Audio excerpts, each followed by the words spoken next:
We are the Fuentes family. My name's Nancy. This is my husband, Loopy, Samantha, our daughter, and JJ. Where do I start?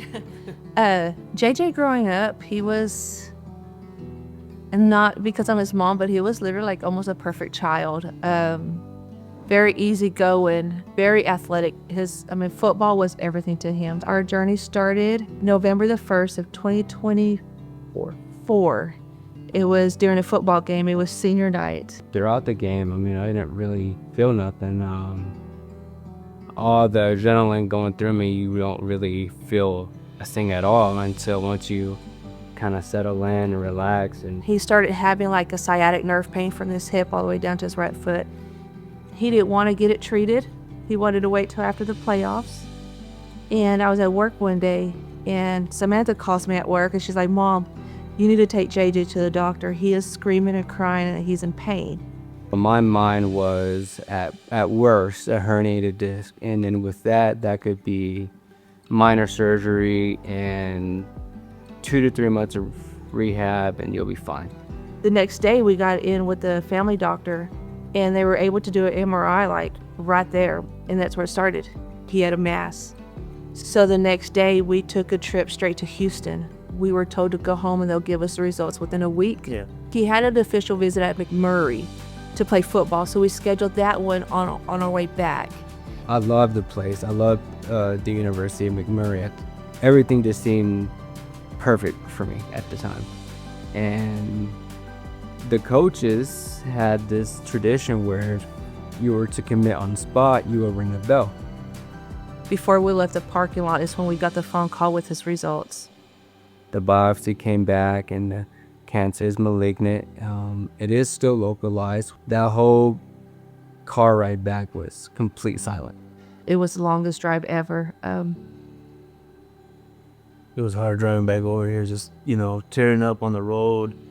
Kept looking back, looking at him, and it was just like, he was just like in a daze, like, is this true? And then we pulled over, we hugged and everything for a while, and kept telling him everything was gonna be okay, that, that's us. He was like, yeah. He was diagnosed with osteosarcoma. He had the tumor in his sacrum. We did encounter a surgery which lasted 45 hours straight, nonstop. They took his entire sacrum out, and then they took his right fibula and placed where his sacrum is at. Even at the best case scenario, football is still out of my life, and that was more of an emotional roller coaster for me than actually being diagnosed with cancer. I lost my dad with cancer and my mom with cancer, and so I thought it was the end of the world. Well, his faith is so high, so unbelievable. It helped us gain our faith. When he was going into surgery, I kept talking to him. I was like, "Son, are you scared?" He's like, "No, why should I be?" He goes, "I have God behind my back." And I'm sitting here, I'm like, if he's got this type of faith, why shouldn't I? Our first inpatient visit for chemo, our social worker told us about Ronald McDonald House because I was staying with them there for the first few days. And then she helped me get in here, which was a huge blessing. Without the Ronald McDonald House, we'd be lost. We'd be in more debt. It's just like another home. It's always welcoming. It's always friendly. It's always open arms. How are you doing? And a very friendly environment, that is for sure. They have people that voluntarily and come cook for the families. So I was able to come get to-go meals, and I would take them to JJ to eat because hospital food every day isn't good. Some of the ladies that work in the office, I have their personal cell phones. You could call them anytime when you need something. Me and my sister always likes to go to the cafeteria and see what's in the fridge, so we always take advantage of that. They have a lot of pudding. A lot of pudding.